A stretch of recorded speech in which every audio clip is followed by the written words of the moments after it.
In 2012, Mark Zuckerberg, the Facebook guy, bought a fancy house in Palo Alto for a whopping $6 million.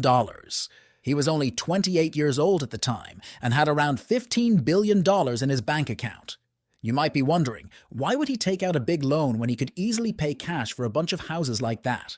It's a head-scratcher, right? Fast forward to 2019. Elon Musk, the Tesla and SpaceX guy, borrowed $61 million to buy some fancy properties in California. Now, when I got my first house, I made sure to pay for it all at once with my own money because I didn't want any debt hanging over me. So why do these super rich folks seem to love mortgages so much? Well, it turns out the system is kind of rigged. It's not set up to help regular folks get rich. Instead, it seems to be designed to make the rich even richer. You've probably noticed that the news is always talking about new billionaires popping up. But when it comes to regular people, all you hear about is record credit card debt and ever-growing student loans. So if you're not already a millionaire, you might want to pay attention to what I'm about to say. Alright, let's break it down in a more interesting way. Imagine you worked really hard to save $10,000, $20,000, or even $100,000. Now, you might think that if you put it in a big bank like Chase, JP Morgan, or Citibank, they'll give you a good chunk of interest, right?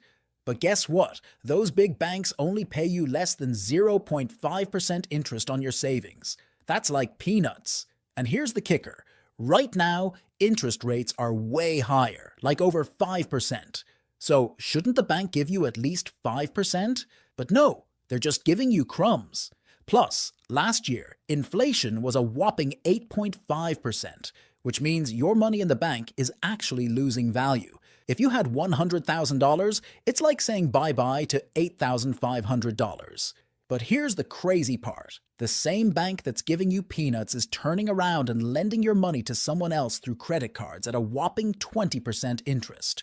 So while you're breaking a sweat, thinking you're getting richer, it's actually the bank that's raking in the big bucks. So ask yourself this. Are you working hard for your own dreams and your family, or are you secretly making the rich folks on Wall Street even richer? Hold on though. There are banks out there that offer higher interest rates, like 5, 6, or 7%. Sounds tempting, right? But here's the twist. They're those small regional banks. They might offer a better deal, but they're like a game of financial Jenga. They could collapse any time and poof, your money's gone. So you're stuck with two choices.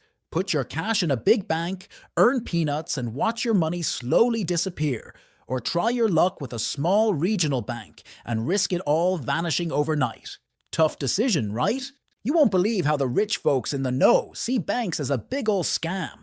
I'm about to drop a bombshell on you. Banks can actually whip up money out of thin air. I know, sounds crazy, right? I mean, imagine you decide to start your own bank today. Would you be allowed to print money like it's a fairy tale? In a fair world you shouldn't, but in the real world you can. I'll spill the beans on how banks everywhere, not just in the country but globally, have this secret superpower to create cash based on what people stash in their vaults. So here's the deal. Let's say you save your hard-earned $1,000 in JP Morgan.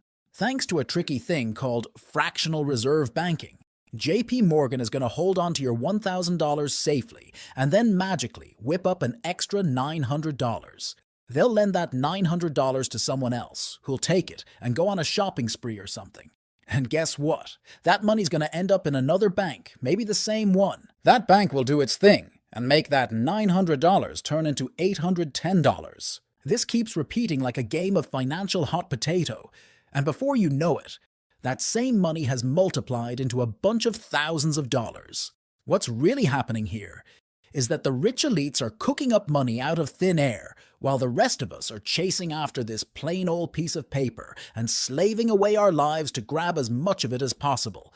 It's like a massive illusion. That's why Henry Ford once said that if people ever figured out how the whole banking system works, there'd be a revolution before breakfast. Mind-blowing, right? Money is just an illusion. It might seem like only big-shot bankers can get rich, but that's not true. You don't need to be a bank owner to make money work for you. Here's how it goes. In the US, the government sells something called bonds. They're like super safe investments, giving you back some extra cash, around 5.5% more. If the government can't pay the interest on those bonds, they just increase taxes. And if you don't pay those taxes, you can end up in jail. Now, if you're a savvy rich person who knows how banks create money out of thin air, you can ask a bank to lend you some money at a low interest rate. Let's say 3%.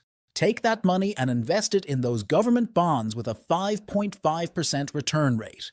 Pay back the 3% interest to the bank, plus the amount you borrowed, and keep the rest. Imagine doing this with $1 billion. In 2020 and 2021, the Federal Reserve, Fed, lowered interest rates to almost zero. This meant rich folks could borrow money for less than 1% interest and invest it in the S&P 500, which went up by 18% in 2020 and 28% in 2021. While normal people were getting $700 stimulus checks, the wealthy person borrowed $1 billion, earned $280 million, returned the loan, and kept the rest. They basically put $279 million in their pocket, while the rest of us were happy about our $700 checks.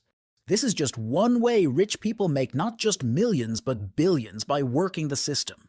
We explain all the nitty-gritty details here at Brainy Investor. As a wise person once said, if you can't beat them, join them. You can spend your whole life trying to change the system, or just be mad about it. But you could also master the system. Imagine you're sitting around, wondering who's paying the most taxes in our country. It's not the fancy top 1%, folks, surprisingly. Most of the tax dollars are chipping in from regular middle-class folks like lawyers, engineers, and doctors with fat paychecks. Now here's the twist. There's a way to make money magically appear out of thin air and dodge paying taxes on it. Let's say you're running a tech startup, and some experts predict it's going to make big bucks in the future. But today, you're rich on paper, not in cash. No worries, because the system's got some tricks. Suppose Mark Zuckerberg wants a fancy $20 million mansion. You might think he has to sell $20 million worth of his Facebook shares to afford it, but that's not what the rich do. Selling those shares would mean paying big taxes, and who likes that? Instead, Zuck might stroll into JP Morgan, borrow $20 million at a super low interest rate, because he's in the top 1%. No millions in taxes, and only a $200,000 yearly payment, and boom, he's got his dream mansion. But wait, there's more. Banks aren't just money-making machines, they're tax-dodging tools. You don't pay taxes on the money you borrow. Now let's talk about the stock market. The top 1% are raking in cash without even building or creating anything real. They're just playing the system like a pro, and they're not alone in this game. They're the winners, but someone's got to lose. That's where the hard-working folks like you and me come in. You've probably heard about the massive credit card debt in the news, totaling over $1 trillion. Who do you think owes most of that? It's not the rich folks, it's regular Americans. 70% of them are struggling to pay off their credit card debts. The rich pay only a tiny interest rate, while the average Joe pays way more, like 20%. Here's the kicker. If you can't pay your credit card debts today, they just keep growing because of that pesky interest. So, you work hard to make those interest payments, and if you skip one today, you'll have to work even harder tomorrow. Most Americans are stuck in this never-ending debt cycle. Think about it. Your mortgage, credit card debt, student loans, car loans, and more. All those payments just keep the system rolling, and it's not in your favor. That's why it's a good idea to invest in your education, understand how the system works, and learn how to break free from it.